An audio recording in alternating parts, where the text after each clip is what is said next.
Unlock the secrets to risk-free stock market practice with TradingView's Paper Money.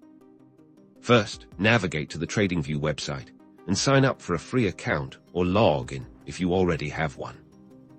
Once logged in, locate the Trade tab at the bottom of your chart window, click on it, and then select Paper Trading from the drop-down menu. You'll see a dedicated panel appear, showing your virtual cash balance. This is your simulated trading account, ready for you to experiment with. To start, find a stock you're interested in then.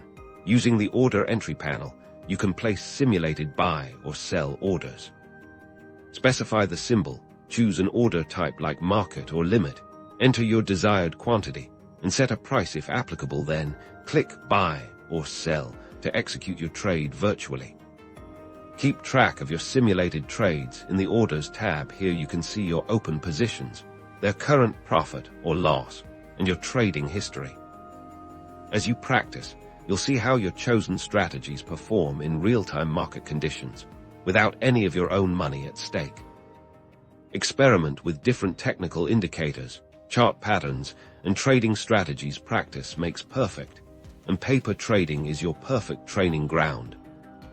Master your trading skills and build confidence before venturing into live markets. Happy paper trading!